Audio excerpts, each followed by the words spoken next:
You could at least try to look decent. You look so embarrassing. She stood in front of the mirror, holding the same dress she wore on their wedding day. It no longer fit, not because it shrunk, but because life had changed her. Amelia's eyes softened as she remembered the man who once called her my everything. Now, he called her embarrassing. That morning, Charles barely looked at her. "You could at least try to look decent," he muttered before leaving in his brand-new black Benz, the kind he swore he'd never buy without her by his side. She smiled faintly, whispering, "I was decent when we had nothing, Charles." But what hurt most wasn't the insult. It was how familiar it had become. The man she once prayed for now treated her like a burden. That night, when the sound of laughter echoed from the living room and another woman's voice filled their home, Amelia froze. And that's where her story truly began. Before we dive deeper, please, if you're listening to this right now, I want to prove my mom wrong. She said I can't even reach 5,000 subscribers. Help me show her that stories like this matter. Subscribe to King's Folklore, and let's keep breathing life into tales that refuse to die. Now, let's continue. The morning sun crept through the thin curtains, casting golden lines across a modest living room that once overflowed with laughter. The scent of fresh bread filled the air. Amelia had been up since 5, just like old times. She believed breakfast was love served warm. But lately, even love had started to taste cold. Charles walked in, dressed in a navy blue suit that hugged his new confidence. His watch gleamed under the light, an expensive symbol of how far they'd come. Yet, his eyes didn't sparkle the way they used to when he looked at her. "You're wearing that?" he asked casually, his tone soaked in quiet disgust. Amelia froze. Her floral dress, simple, soft, and comfortable, was the same kind she wore when he was still struggling to find a job. Back when they used to dream together over candlelight, because electricity bills were a luxury. "Charles," she said softly, "it's just breakfast." He smirked, sliding his cufflinks into place. "Exactly. We're not poor anymore, Amelia. Try to act like it." The words stung more than any slap could. Amelia forced a smile, her heart aching in silence. She remembered the nights she'd stayed awake to sew his shirts, the extra shifts at the bakery, and how she believed every sacrifice would one day make their lives better. She didn't realize that success would change the man more than poverty ever did.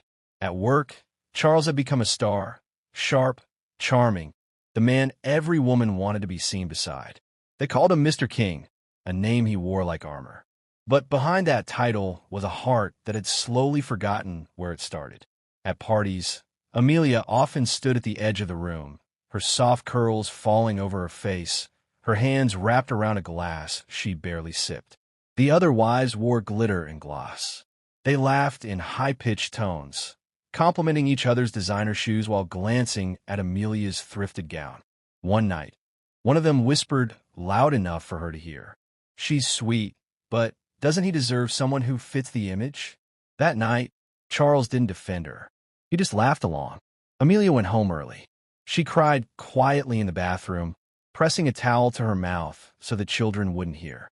Days turned into months, and Charles's heart grew colder. He began avoiding family dinners, claiming he had business meetings.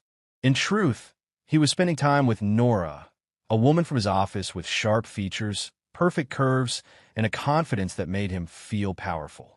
When Amelia found out, she didn't scream. She just stared at the evidence on his phone, her eyes glassy but calm. "Is she worth our home, Charles?" she asked quietly. He didn't answer.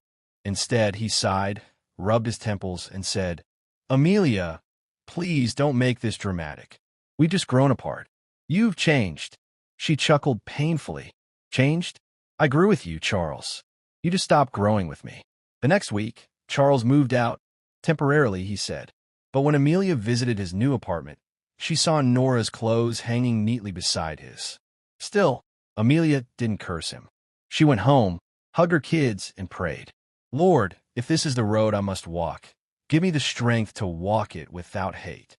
Her prayer didn't change Charles's heart immediately, but it changed hers. She started baking again, selling bread to the local cafe. Her hands found purpose, her spirit found peace. Meanwhile, Charles was busy chasing a life that looked perfect on the outside, but was hollow on the inside. Nora wasn't Amelia. She wasn't the kind to patch his shirts or pray for his success. She liked the parties, the cars, the cameras. But Charles didn't notice the emptiness creeping in. Not yet. One evening, Amelia's brother-in-law, Fessus, stopped by her small home. "You still believe he'll come back?" he asked, watching her knead dough. Amelia smiled faintly. "I believe everyone returns to what truly fed their soul, eventually." Fessus sighed. "You're too kind for this world." "Kindness isn't weakness," she replied softly. "It's strength that doesn't shout." Meanwhile, at a lavish dinner downtown, Nora leaned close to Charles, whispering something that made him grin. Cameras flashed, and for a moment, he felt unstoppable. Yet when he raised his glass to toast, he caught his reflection in the window, a man surrounded by everything he once wanted, but lonelier than he had ever been. His laughter faded. The applause around him didn't fill the silence inside. And in that quiet space between pride and regret, karma was already whispering his name. The months that followed glittered like gold but felt like glass, shiny, fragile, and ready to shatter. Charles thought he was living the dream. Penthouse views, luxury cars, and a woman who made him feel desired again. Yet, every night when the city lights dimmed and Nora fell asleep beside him, a small, guilty silence echoed louder than his success. Still, he ignored it. "Guilt is for the weak," he told himself in the mirror one morning while tying his tie. "You earned this life. You deserve it." But the mirror didn't agree. It reflected a man trying too hard to look whole. Nora was everything Amelia wasn't: glamorous, bold, unapologetic. She filled their calendar with parties, designer fittings, and travel plans. At first, Charles enjoyed it. He loved how people looked at them, the powerful businessman and his stunning partner. They were the couple everyone wanted to be. Yet, perfection has a cost. It started small, arguments over small things. "You're always working," Nora complained one evening, tossing her handbag onto the couch. "And you're always spending," Charles shot back, glancing at the mountain of unopened packages by the door. Nora rolled her eyes. "Well, somebody has to look good for your clients." Charles smirked. "You think my deals depend on your looks?" She stepped closer, her perfume sharp. "Maybe not.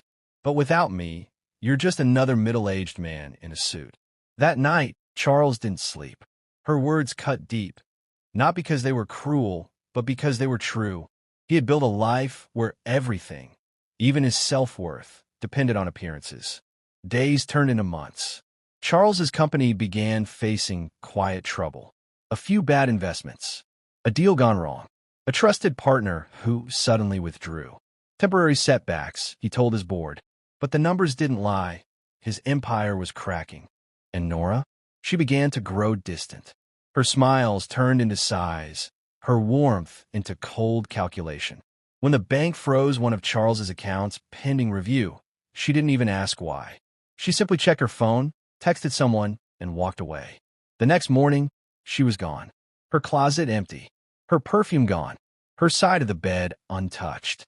Charles sat there for hours, staring at the space where she used to sleep.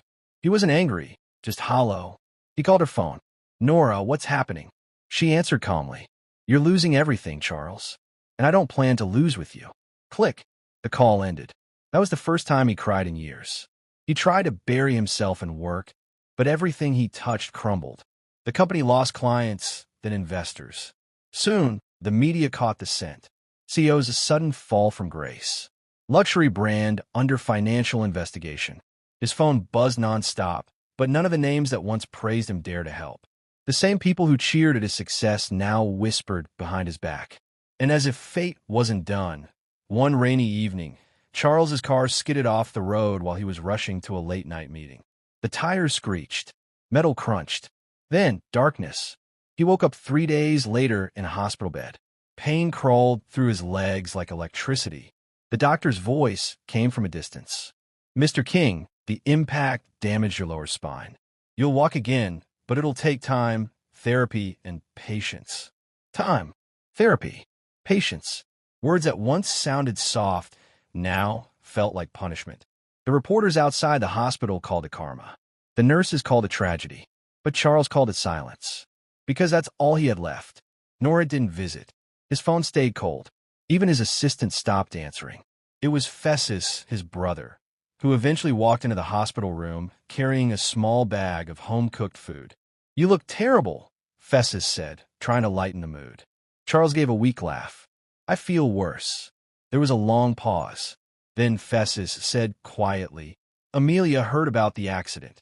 Charles turned his head slowly. "Oh, I see.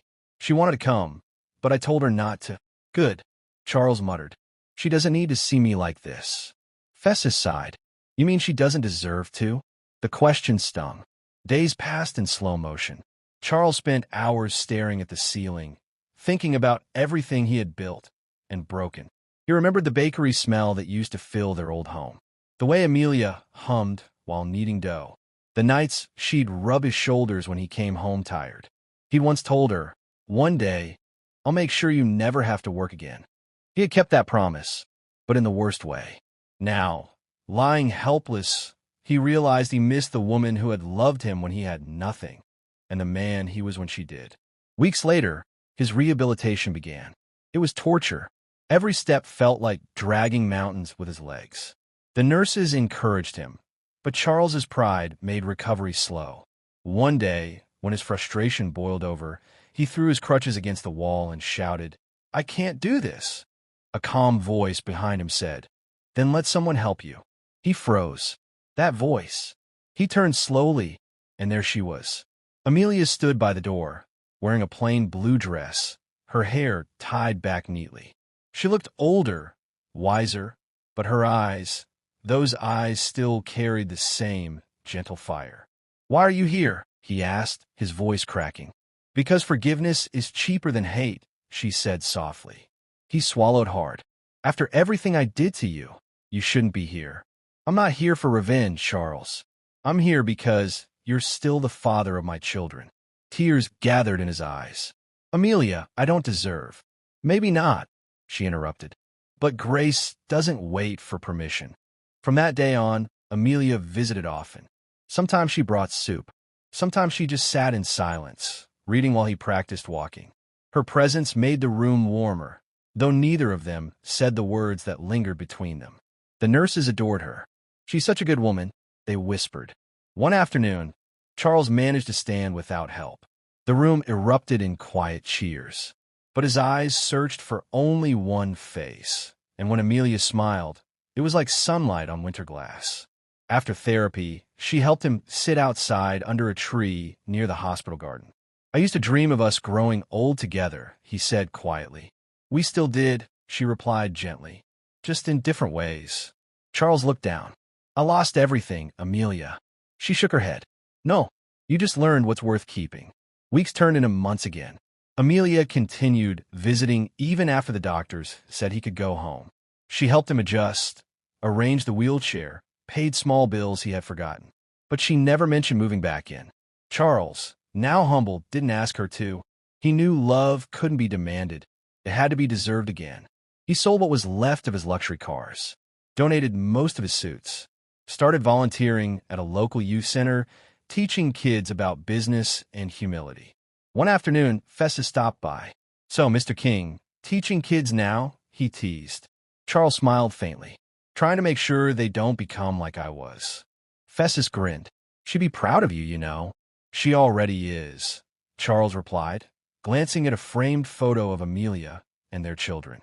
"I just hope one day she can trust me again." One evening, as he packed old photos into a drawer, his phone buzzed. It was a message from Amelia. "The kids want to see you tomorrow. We'll stop by after church." He stared at the screen for a long moment. Then he typed back, "I'll be waiting." And Amelia, "Thank you for still believing I can change." She didn't reply, but he didn't need her to. Her actions spoke louder than any words. The next day, when Amelia and the kids arrived, laughter filled the house for the first time in years. His youngest daughter, Chloe, ran to him shouting, "Daddy." She wrapped her small arms around his neck. In that moment, Charles realized something powerful. He had lost money, status, reputation, but he had regained home. As the afternoon sun set, Amelia helped him walk a few steps in the garden. He stumbled once, but she caught his hand. Still clumsy, she teased lightly. Still patient, he replied. They both laughed softly, and for the first time, it didn't hurt to remember. Later that night, when everyone left, Charles sat by the window, looking at the city lights. He whispered a quiet prayer. Lord, thank you for breaking me gently. Because he finally understood, sometimes what looks like punishment is just God's way of rebuilding you better. A few months later, his company stabilized under new leadership. Charles refused to return as CEO. Instead, he became an advisor. The board offered him a chance to rebuild his brand, but he smiled and said, "Not this time. I'm rebuilding myself." Amelia continued running her small bakery, now thriving. Charles often stopped by just to sit and watch her serve customers, her laughter filling the air like music. One day, a reporter who once mocked his downfall approached him. "Mr. King, everyone says your story's a miracle. How did you turn your life around?" Charles smiled gently. "I didn't. Love did." That night, he wrote in his journal, something he hadn't done in years. "To the woman I hurt, but who never stopped praying for me. To the God who took everything so I could see what truly mattered. And to every soul who thinks success is louder than kindness. Trust me, it's not." As months rolled into a quiet, peaceful year, Charles found contentment not in wealth, but in simplicity. He learned to walk again, physically and spiritually. And though he and Amelia never remarried, their bond grew deeper than vows. They became friends, co-parents, and living proof that forgiveness can rebuild what pride destroys. Sometimes, when he looked at her from across the bakery, flour dusting her cheeks, he'd think she was my blessing disguised as a burden. And every night before bed, he whispered the same prayer. "Thank you for letting me fall, so I could learn how to stand." A full year had passed since the accident, but in Charles's heart, it felt like 10 lifetimes. The man who once chased power now found peace in small, quiet things. The smell of fresh bread from Amelia's bakery, the laughter of his children, the sound of rain on his apartment window. Every morning, he walked slowly through the city park with his cane, nodding politely to strangers. Some recognized him. The once famous CEO turned fallen mogul, but he didn't mind their whispers anymore.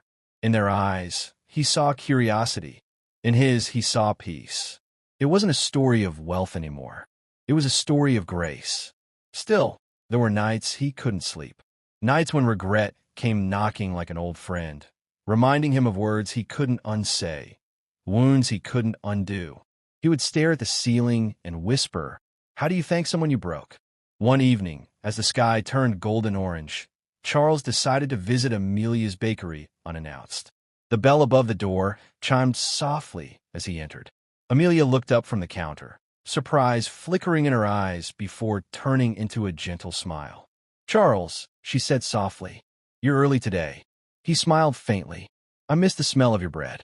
"You could have just said you missed me," she teased. They both laughed, a sound that felt like healing. He walked slowly to the counter, watching her knead dough with the same rhythm she used to hum to. Every motion was patient, deliberate, and graceful. "You still hum when you work?" he said.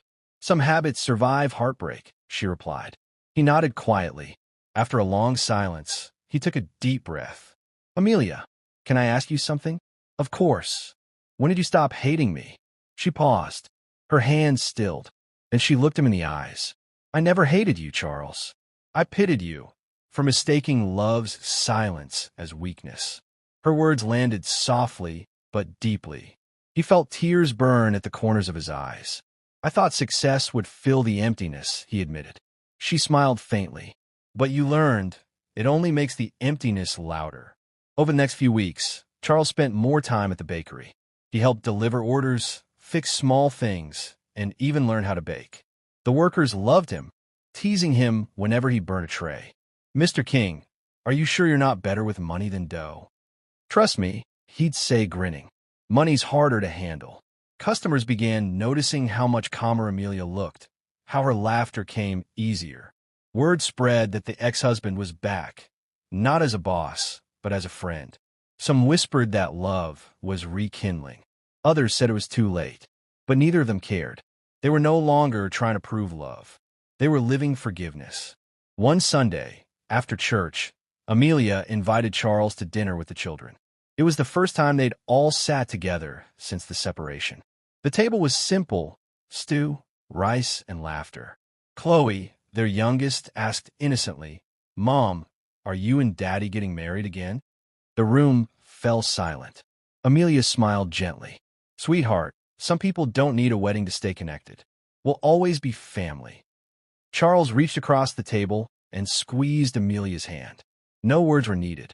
Later that night, as he helped her clean the dishes, he whispered, "You've forgiven me more than I deserve." She looked up at him. "Forgiveness isn't about what you deserve, Charles. It's about freeing yourself from what hurt you." He nodded slowly. "And you're free now?" She smiled. "Yes, because I finally learned that my value was never defined by your approval." He lowered his head, humbled. "And I finally learned that my success meant nothing without your peace." Weeks turned to months. The bakery expanded. Amelia opened a second branch and began teaching young women how to bake and manage small businesses. Charles helped her handle the paperwork, but she made one rule clear: "This is our mission, not your redemption project." He laughed. "Fair enough." They became partners in purpose, not just history. Every success, she had reminded him of how much he had underestimated her strength. One afternoon, a news outlet reached out to Amelia, asking to interview her for a women's empowerment series. She hesitated at first, not wanting fame, but Charles encouraged her. "Tell your story," he said. "The world needs to hear about the woman who forgave and flourished." During the interview, the host asked her, "How did you find the strength to forgive a man who publicly humiliated and abandoned you?" Amelia smiled gracefully. "Forgiveness isn't about pretending it didn't hurt.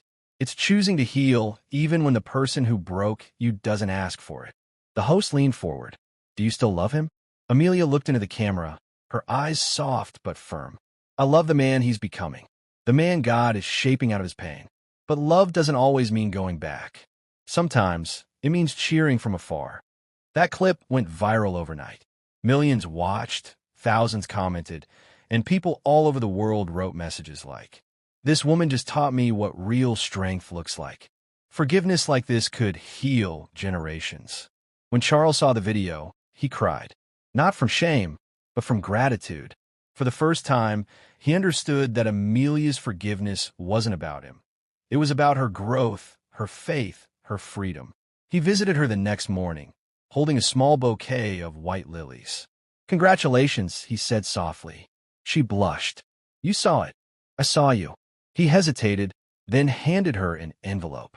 Inside was a deed transfer, the bakery building officially in her name. "Charles, I can't accept this." "You can," he said firmly, "because it was always yours. You built this with your hands long before I had my name on anything." Tears filled her eyes. "You've changed." He smiled. "No, I finally remembered who I was before pride built walls around me." Months later, Amelia's Bakery received an invitation to supply pastries at National Charity Gala, an event hosted by Charles's old company. She didn't want to go at first, but he convinced her. "Walk into that hall like the queen you are," he said. "They need to see what real success looks like." At the gala, whispers filled the room when Amelia arrived. The same people who once mocked her now stared in awe. Dressed in a simple cream gown, her presence outshined every diamond in the room. Charles watched from the back, smiling. He didn't approach her. He didn't need to. That night was hers. After her presentation, the event director announced a surprise recognition. For her resilience, compassion, and community impact, we honor Mrs. Amelia King. The audience erupted in applause.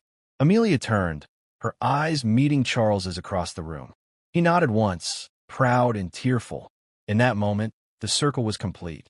A few days later, Charles visited Amelia at the bakery again.